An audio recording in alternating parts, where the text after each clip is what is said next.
Hello and welcome. This is Cryptos Chain with another episode of Simple Cryptocurrency Podcast. And today I've got a special guest with me. His name is Jack. He's the CCO of Switcheo. Jack, welcome to my podcast. Hey, thanks for having me, man. You're welcome. You're welcome. Okay, so yeah, I'm gonna have a lot of community questions, which the community is really eager to ask you. And Sure, yeah. hopefully, it's going to help them with some decisions they may need to take, in terms of, I don't know, if they plan to invest in the project, if they're already invested in Switcheo, the usual. But first, I got to ask you some questions. So tell me a little bit about yourself first, please. Right, sure. Okay. So I'm Jack. I'm the co-founder and CCO, Chief Commercial Officer of Switcheo. We started this project back just last year, and we've gone a really long way to where we are today. So yeah, that's kind of a brief introduction of me and Switcheo, I guess. So can I ask you about your background? So what did you used to work as before you started Switcheo? What is your expertise, or what do you specialize in? Right. So my expertise was actually in user interface and design, and so I did a lot of user interface and user experience back in my previous roles in different companies, and I used to do a lot of website designs and interface designs for various different companies. I used to run my own design studio that specializes in all these kind of stuff. My other two co-founders, they're more technical, so they're actually more developer centric. They focus more on the tech part of Switcheo as you see today. So yeah, that's kind of our backgrounds. That's great. Just one question. Why a decentralized exchange? Right. So we actually started just last year when all of us, invested in many ICOs. Like if you remember last year was like the year of the ICOs, right? Any ICOs. Oh, sorry. There are like so many ICOs out there, and like we, you know, we're Yeah. really picky on the ones that we chose. And my co-founders and I were really interested in N shares back then when it was still called N shares. So we had a lot of N shares, and we were really excited about the whole project because everybody was saying like N shares is like, or Neo was like the Ethereum of China, right? Yeah.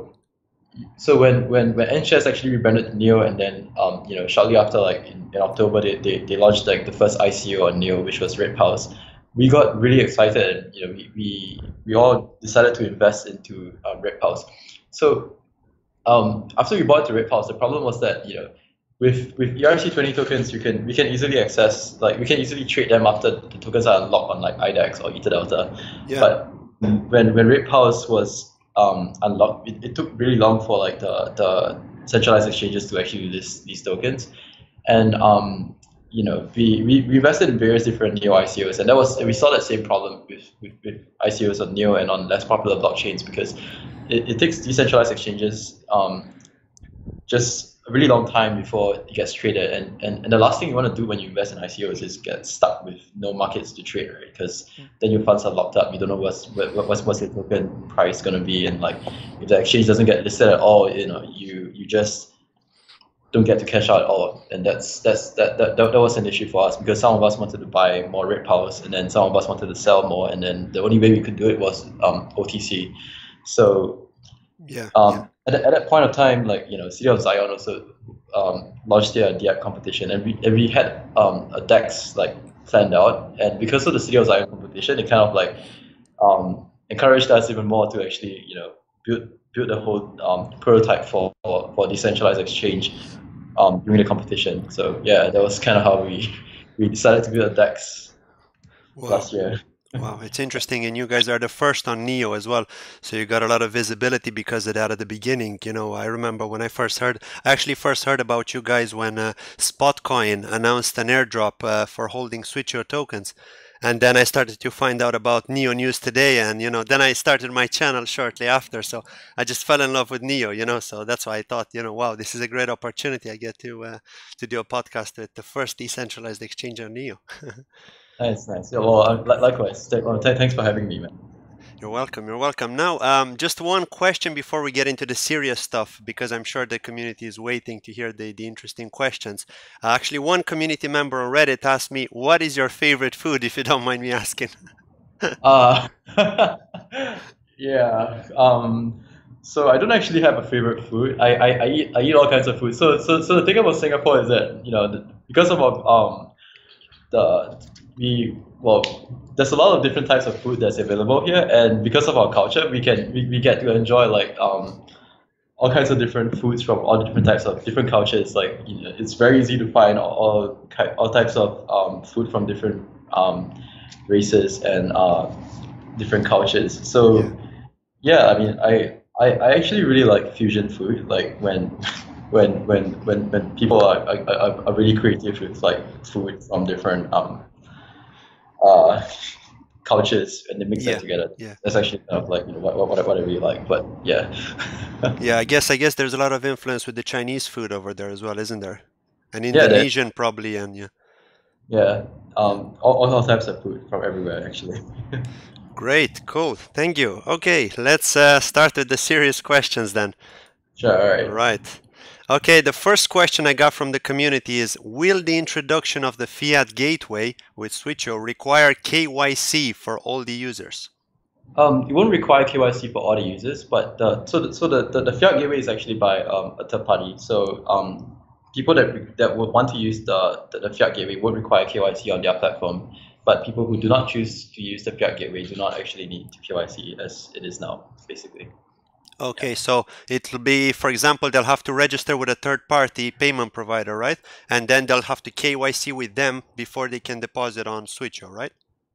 They won't deposit fiat on Switcheo directly. So the bank transfer part, that's one of the parts that we're working on as well.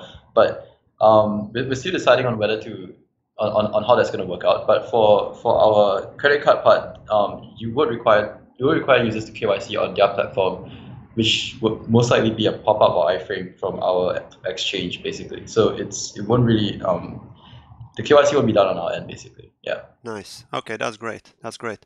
Perfect. Okay, let's move on to the next question. And the roadmap on the site is currently down. Have you got any secret plans? Well, I think it's public information right now that we're kind of in the process of building our own blockchain for to solve the interoperability issue between the transfer of value between different blockchains. So that's kind of what we're building right now, and the roadmap has changed a lot since we first started the project, and that's as for the blockchain part, that's kind of where we are focusing a lot of effort on right after Ethereum. So that's where we would see our roadmap going towards. But yeah, I mean, because of how we want to launch our Ethereum DEX first, so that's kind of why we did the entire website with and removed some of the pages on the website, basically. Yeah. That's great. That's great. So it sounds like it's related with the cross-chain functionality and also with the fact that you guys are going to come out of Neo and move to your own blockchain, right? This is kind of related. Yeah, but users will still get to trade NEP5 tokens on our DEX even after we launch on a new blockchain, basically. Right. Right. That's great. Okay, to move on to the next community question. Will cross-chain trading on Callisto be between lead coins only? For example, Neo with Ethereum, Neo Qtum or Qtum Ethereum, or will there be tokens on the Ethereum blockchain which are tradable with NEP5 tokens? For example, the ERC20 tokens directly with the NEP5 tokens. Will that happen, or will it be only the lead coins that will be tradable? Right. So currently for our Callisto launch, there's no cross-chain functionality just yet. So that's something that we've been working on. Right now, we are actually deciding on which coins to do cross-chain on first, because before building our own blockchain, we most likely want to create a plasma layer so that users can do cross-chain swaps on our exchange in a trustless way. But as for plasma transfers, it would be limited to a few pairings, and we are still deciding on the pairings for those. Most likely it would be Ethereum to Neo and Ethereum to Switcheo. Great, perfect. Okay, so that's clear. So maybe in the future, but Yeah, but when you start off, it's going to be the main ones, right? Okay, cool. Let's go on to the next community question, and this is when can we expect Bitcoin to be added on the Switcheo DEX? That would probably have to wait till our blockchain is up, or to because right now there's this new Rep BTC, right? The one that's the Bitcoin version on Ethereum. So we're actually waiting for that to be fully usable first before we list that one on DEX. I think that will come out in January for the Wrap BTC part. Oh, that's great. That's great. So it's coming pretty soon then, not much longer to wait.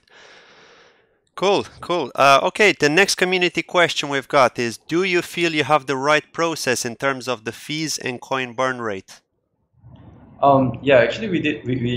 Well, deciding on what our token was going to do, we decided on the burn token because we realized like we initially wanted to do like some sort of staking mechanism where users would stake and get fees off the exchange, but we realized the process of doing that was too cumbersome and would delay us in launching our the actual product. So that's kind of why we decided on the token burn structure. Currently, I think our burn rate is pretty, as in our token burn rate is pretty okay. It helps reduce the overall supply of Switcheo tokens, and it gives Switcheo tokens a kind of utility. So that's kind of what we decided on, and I think it's been working out pretty well. Great. That's good. That's good. Thank you very much for that. Okay, to the next community question. Knowing what you know now, would you do it again from scratch? And is there anything you would like to do different? Or you would, is there anything you would do different? As in building a Neo DEX? Or exactly. Yeah. Well, we would probably, I think knowing what we know now, hindsight is always 2020, right? And we didn't, and when at the point where we decided to build a DEX, we didn't expect like the Neo to go down so much in value, and the whole crypto market to go down this drastically, which kind of impacts the trading volume and a lot of the prices on the different tokens out there. Although I don't really want to talk about price, but it's kind of important to note that when we first started the exchange, the bigger exchanges, Binance, or like the larger exchanges out there, were pulling billions of dollars in daily volume, and like the Ethereum DEXs were pulling about 10 to 20 million per day in daily traded volume. That's kind of why we decided to get into the space in the first place, as in to build a DEX. But currently, trading volume across all different exchanges have been really low. Like CZ, the Binance CEO, recently mentioned that Binance volume has dropped by 90% since January, and that's something that happened pretty much to us as well. So that's kind of, I mean, if we knew what that the volume would drop so much, we would probably do a few things differently. But I mean, hindsight is always 2020, and if I had known that the crypto market would drop this much back then, I would have sold all of my Ethereum in January. But, like everybody. No, yeah, I totally agree. It was a bit unexpected with the news from the China ban, the Korean regulation, all these different bad news that we've had in January, which caused the price to crash pretty much. Yeah, I mean, well, I think looking back, it's always like we could always do a lot of things differently, but I think the only way to move forward is to just not really think so much about the past. Yeah, exactly, and look forward to the future as well, because that's the thing. It's things will change. They're never going to stay the same. The technology is here to stay. So let's see how things move on. Okay, to move on to the next community question.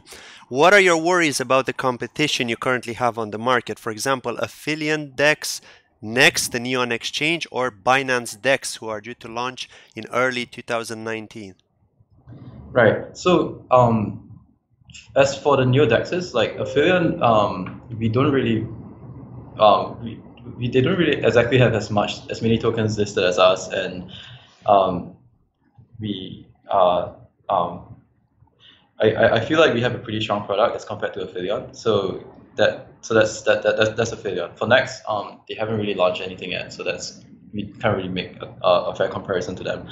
As for Binance, the same thing with Next. They haven't actually launched anything yet, but I do believe that what Binance would come up with would be pretty strong. So we have to keep improving our product constantly, and that's how we stay ahead of the competition, because we don't just stay stagnant, right? We keep improving on our product, and I think one of our key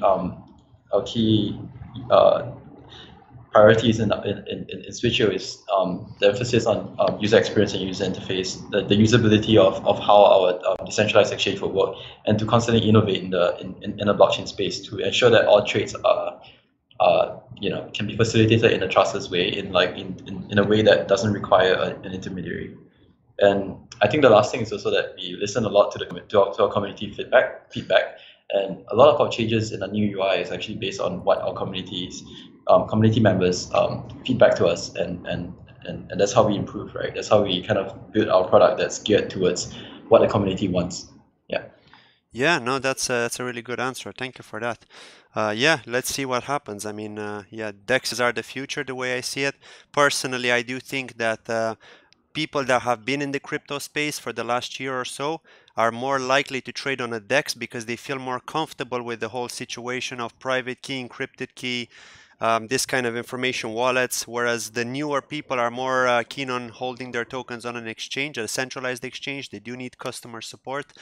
They feel that assurance with customer support. But then again, like with Switcheo, for example, what I'm seeing is on Telegram, the community is active. You've got the admins, you've got Luke, for example, Insol. These guys are very active and helpful in the community. So yes, you do have that, but you know how it is. People do prefer that extra customer support situation where, you know, it's if something happens, they've got somebody to blame, somebody to contact. So yeah, let's see. Yeah, that's true. But I think the idea of cryptocurrency is also to the control of your own funds. That's kind of what the idea of Bitcoin was created for, anyways. Like, so that you take the power away from the banks to so that everybody has some sort of the whole community has some sort of decentralization of power of funds, right? Not just throw all your funds in a centralized exchange and a centralized intermediary and expect them to hold your funds for you. Because I think that currently there's more and more exchange hacks. Like, we see about almost one exchange hack a month, and we realize that the issue is that because some of us actually have lost funds through exchange hacks. So like personally for myself, I was involved in the Bitfinex hack, and when they send you the email like, oh, you're gonna take away a certain percentage of your balance because some of our users got hacked, it's like, what is it gonna do with me? Why do you have to take away my funds? That's true. And crypto is like, you own your own funds. You're supposed to be in charge of your own funds. So why leave them on a centralized exchange? And that's kind of why we believe a lot in security of the exchange and for users to trade securely. But yeah, you're right. People like to have somebody to blame, and people like centralized exchanges because they help them manage all these funds. But I think in due time, people will kind of realize that the entire idea of cryptocurrency, the entire idea of cryptocurrencies, and so many projects out there are actually saying decentralization is the future. Decentralizations of assets is the future. But what's the point of decentralizations of assets if you're trading them on a centralized exchange, right? So it's the whole purpose of everything. So that's kind of why we believe that our product being a DEX on multiple blockchains is going to be pretty strong in the really near future. Yeah. Now, I know this question is not on the agenda, but this is just a question from myself. I'm actually curious about it. I know that some DEXs have actually been hacked in terms of the smart contract code. What terms of precautions do you guys have different than, I don't know, other DEXs, for example, to ensure that the smart contract can be hacked? And also the other important question is, if, say, for example, the Switcheo website would be down, how could people actually withdraw their funds directly from the smart contract without any sort of programming language? How would they actually have that access to do it? And do you have a plan to create something in the future to make that available for people as a backup? Right. So we actually do have escape hatches in plan, like in our Ethereum smart contract and our new smart contract. Actually, both our smart contracts have escape hatches where if our coordinator or main UI was down, you can, or if let's say we get compromised in some way or another, the users will still be able to withdraw their funds from our smart contract through calling a function on the smart contract. But yeah, we are actually looking into in the future creating a user interface where people can do that in a simpler way if, let's say, we do get compromised, but in a way that is not related directly to Switcheo, in the way, like, because if you do get compromised, if everything is gone, you have to make sure that this part still stays alive. Yeah. Yeah, and in terms of the protocols that we go through to make sure that our smart contract is secure, we go through many layers of external audits, and our contract is actually being audited by was being audited by Chain Security, the same people that did they're really good guys. They did the Kyber smart contract and amongst a few other more well-known contracts out there. So yeah, I mean, like I think our smart contract is pretty secure in terms of security, and in terms of the users' funds belonging to them. We do have things in place, as I mentioned. That's So yeah. great. That's great. Really good to hear. Really good to hear. Thank you for answering that. Okay, to move on to the next community question. Would you consider using CNEO pairs to combat the issue with contract withdrawals with fractional NEO? O3, for example, may implement an exchange option within the wallet like the new Econolabs have done for CGAS. Right. We're actually currently looking into CNEO, but currently CNEO requires a user interface to do the swap as O3 is gonna do, and it's not as simple as just sending NEO into the contract. You actually do need to call certain functions, and so that's kind of a bit more complex for the simple user, right? Because if you just want to trade, and it's gonna be a bit difficult to try and download the Neo GUI and try and fiddle around with all these different things. But we do need some sort of like swap function for Neo to CNEO before we can list CNEO. And if you look at the CNEO contract right now, there's only like 16 CNEO or 15 or 16 CNEO in existence. So yeah, we're looking into that. If the community does pick up CNEO, we would list them as one of the trading pairs. Right, that's great. Thank you very much for that. Okay, to move on to the next community question. SEC have announced that they will crack down on decentralized exchanges which aren't regulated, like they did, for example, with Ether Delta. What plans do you have to regulate Switcheo? Right. So Switcheo is actually under Singapore jurisdiction, not under which is under Singapore's MAS, the Monetary Authority of Singapore. So not so much under SEC's jurisdiction. So because we operate under Singapore law, we're not exactly under the same laws as what the SEC is against in decentralized exchanges. So as far as I know, for the SEC, they view all tokens as securities, and for Singapore law, it isn't exactly similar in that way. There's a differentiation between utility tokens and security tokens here. Right. So I hope that answers your question. No, it's great. Yeah, thank you. That makes sense actually, because Ether Delta, I believe, they weren't regulated and they were operating in the United States. So yeah, that must have been what caused the problem in the first place. Okay, to move on to the next question.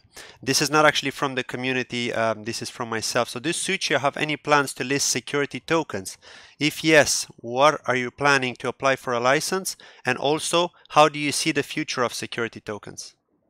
We are currently looking into listing security tokens, and that's kind of all I can say about the listing part. But as for what we see in the future of security tokens, the thing about security tokens is that it does require some sort of regulation to create those security tokens, as Next has with their prospectus and their like if you read through their prospectus and how they created their token as a security, it does require some sort of application to the relevant authorities to actually register your token as a security.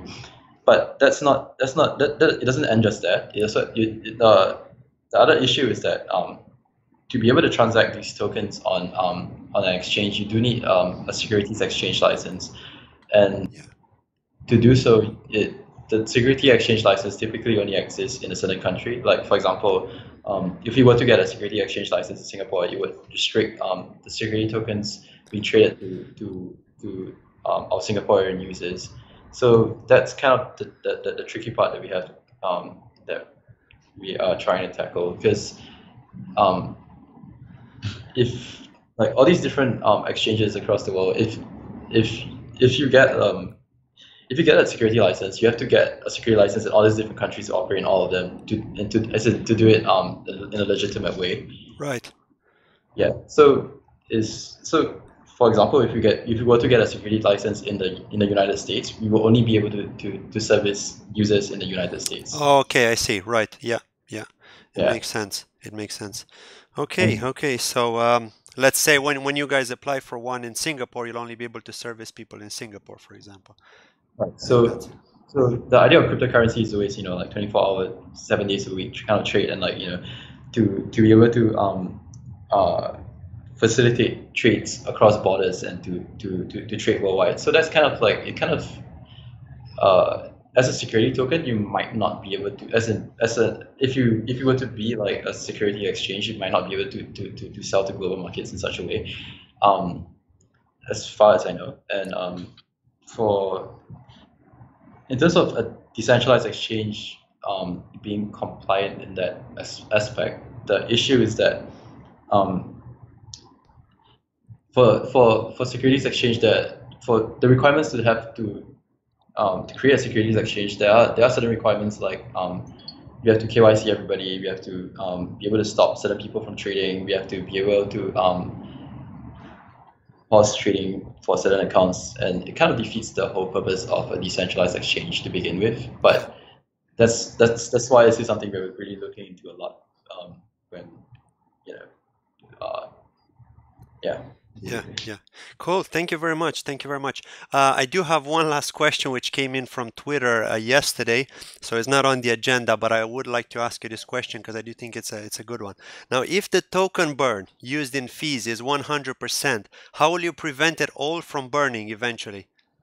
Right. So as the tokens, well, that's actually a really good question. So as the token burn gets more aggressive, the thing about our token is that when we first thought about our token economics, we designed it in such a way that it has 8 decimal places. So we can burn in decimal places if the token gets more valuable and the burn amount gets lesser.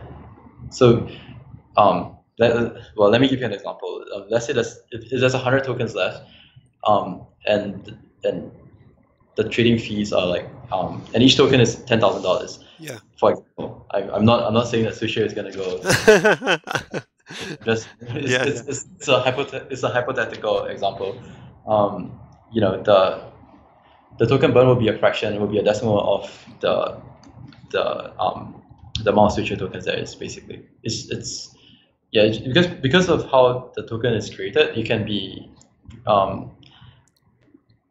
because there's 8 decimal places behind the token. Basically, you can burn in decimal places. So yeah. I see. So yeah, there will be a plan. There will be a plan to make sure that it doesn't all get burned, basically. Yeah. And we continue to use it. Cool. Yeah, that's great. Thank you very much for that. Just give me one moment. Sorry. Now, actually, I do have one last question before we end this podcast. And this is coming from the community as well. Do Switcheo have any plans to list stable tokens? Yeah, we actually do have plans to list stable coins. We're actually in the talks. We've always been on the talks with Alchemint, the new stable coin, and we're looking into listing their stable pairings, and to give our users a hedge when they want to trade on an exchange. Yeah. I see. That's great. So it's going to be Alchemint that are going to launch a stable token on Switcheo exchange, right? As for Neo, that is. But as for Ethereum, we're still looking into other stable pairings. Right now, we have DAI on our Ethereum exchange. We're still looking into the other ones currently. Yeah. Right. That's great. That's cool. That's really good news because a lot of traders, were looking for stable tokens, and unfortunately on DEXs at the moment, at least on the ones on Neo, there are no stable tokens, and it makes it a bit difficult, to have that extra assurance that the price is not going to go down overnight when you place that order, for example. So yeah. Yeah, definitely. Yeah. Cool. Thank you very much. Thank you very much for coming. Thank you very much for answering all the community questions. You've been really, really good. And I do hope we can do another one of these podcasts at a later point when Callisto go live. And I don't know if the community will have more questions to ask related with Callisto. We should hopefully do another podcast and cover all those concerns or doubts or anything like that. Perfect. Thank you very much for coming to my podcast.